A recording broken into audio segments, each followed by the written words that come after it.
আজকে বিষয়টা একটু চিন্তা করেন। বেগম খালেদা জিয়ার কিন্তু এখন কোনো সরকারি প্রোটোকল নেই। তিনি সাবেক প্রধানমন্ত্রী বা সাবেক বিরোধী দলীয় নেত্রী এই পর্যন্তই। অথচ তিনি এখন এসএসএফ সুবিধা পাচ্ছেন। এসএসএফ হচ্ছে স্পেশাল সিকিউরিটি ফোর্স, যেটা কাল রাতে তারা রেকি করে গেছে এবং আজ থেকে তারা কার্যক্রম শুরু করেছে। বাংলাদেশের যারা এসএসএফ সুবিধা পান তেমনটা হচ্ছে মূলত দুজন ব্যক্তি। একজন হচ্ছে রাষ্ট্রপতি, আরেকজন হচ্ছেন প্রধান উপদেষ্টা, যিনি প্রধানমন্ত্রীর পদমর্যাদায়। এই দুইজন পান। এছাড়া ভিভিআইপি বিদেশি অতিথি যখন কেউ আসেন কোনো দেশের সরকার বা রাষ্ট্রপ্রধান, তখন এসএসএফ নিরাপত্তা দেয়। সেই ক্যাটাগরিতে আজকে বেগম খালেদা জিয়া কত বছর পর সেই নিরাপত্তার সুবিধাটা পাচ্ছে। আজকে বলতে হয় যে শেখ হাসিনা কিন্তু এখনো জীবিত আছেন। তিনি দিল্লি থেকে নিশ্চয়ই দেখছেন যে যেই মানুষটাকে তিনি চরম অপমানিত করেছেন, চরমভাবে অবহেলা করেছেন, যার বাড়ি থেকে উচ্ছেদ করে দেওয়া হয়েছে, যিনি বলেছেন, যেই নেত্রী বলেছেন যে তিনি এক কাপড়ে বেরিয়ে আসতে বাধ্য হয়েছে, শেখ হাসিনা তাকে বাড়ি থেকে উচ্ছেদ করেছে। শুধু বাড়ি থেকে উচ্ছেদ করেই ক্ষান্ত হননি, জেলে পর্যন্ত পুরেছেন। বলেছেন যে খালেদা জিয়া এতিমের টাকা মেরে দিয়েছে।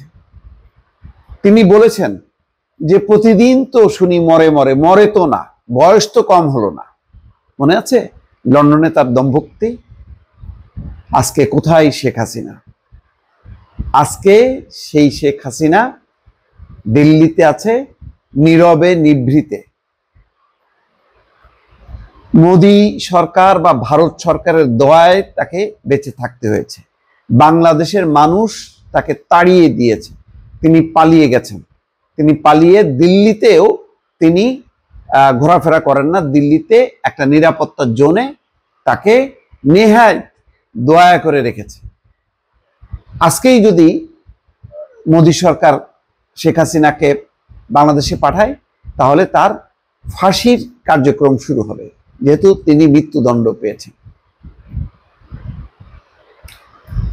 এসএসএফ তো দূরের কথা, শেখ হাসিনা পুলিশের নিরাপত্তা পর্যন্ত প্রত্যাহার করেছে।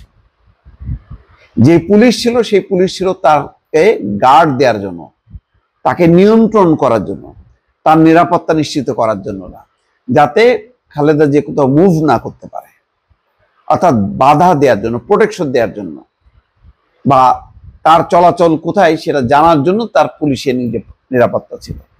তার জীবনের নিরাপত্তার জন্য শেখ হাসিনা কিছু করেননি। কি দুর্ভাগ্য! আজকে দেখেন শেখ হাসিনা তার জীবনের শেষ সময় কোথায় আছে, কি তার মর্যাদা। আর বেগম খালেদা জিয়া, তিনি এখনো তো জীবিত আছেন, হ্যাঁ, জীবন সংকটে আছেন।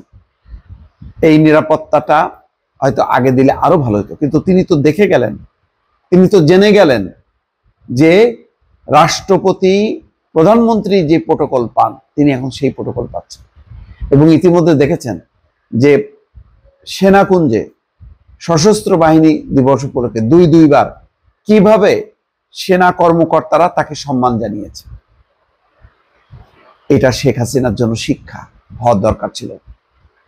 শেখ হাসিনা যদি গণ অভ্যুত্থানে নিহত হতেন, তাহলে তিনি জানতেও পারতেন না। আজকে তিনি দেখে তিলে তিলে শিখছেন, তিলে তিলে যন্ত্রণা অনুভব করছেন যে তিনি কোন অমর্যাদাকর অবস্থায় আছেন। আর খালেদা জিয়া, তিনি প্রধানমন্ত্রী না হয়েও, রাষ্ট্রপতি না হয়েও তিনি আজকে মর্যাদার আসনে আসেন।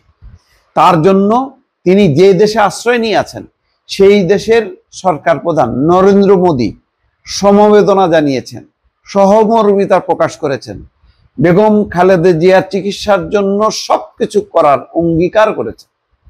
এটাও কিন্তু শেখ হাসিনাকে দেখতে হলো।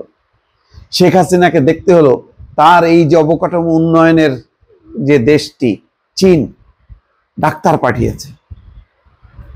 শেখ হাসিনাকে দেখতে হলো পাকিস্তান, তার জাত শত্রু, সেই শত্রু দেশের প্রধানমন্ত্রী শাহবাজ শরীফ তিনি তার সমবেদনা, উদ্বেগ, উৎকণ্ঠা প্রকাশ করেছে। তিনি দেখছেন প্রতিদিন হাজার হাজার মানুষ এবার কেয়ার হাসপাতালে আসছেন এবং বেগম খালেদা জিয়ার জন্য দোয়া করছেন। সারা দেশের মানুষ শোকে আচ্ছন্ন, আবেগে তারা উদ্বেলিত। এটাও কিন্তু শেখ হাসিনাকে দেখতে হচ্ছে। শেখ হাসিনার জন্য বাংলাদেশের কোনো মানুষ কাঁদছে না, শেখ হাসিনার জন্য কেউ হাহাকার করছে না যে কোথায় আমাদের নেত্রী, বরং সবাই আজকে সমর্থন করছে বেগম খালেদা জিয়ার জন্য যে আজকে উপদেষ্টা পরিষদ, সরকার আনুষ্ঠানিকভাবে উদ্বেগ, উৎকণ্ঠা প্রকাশ করেছে, সহমর্মিতা প্রকাশ করেছে। রাষ্ট্রের সমস্ত পর্যায় থেকে বলা হয়েছে বেগম খালেদা জিয়া এবং তারেক রহমানের সর্বোচ্চ নিরাপত্তা দেওয়া হবে, যা যা করণীয় সবকিছু করা হবে, এবং হচ্ছেও তাই। অথচ এই দলটি এখনো ক্ষমতায় নেই, বেগম খালেদা জিয়া প্রধানমন্ত্রী বা রাষ্ট্রপতি নন। এটাও হয়তো ইতিহাসের একটা নির্মম শিক্ষা শেখ হাসিনার জন্য। কারণ শেখ হাসিনা যত অপকর্ম করেছেন, সেই অপকর্মের বিপরীতে তার বেগম খালেদা জিয়ার জন্য হয়তো এই সম্মানটাই পাওনা ছিল, যেটা তিনি জীবদ্দশায় পেয়ে গেলেন। দর্শক।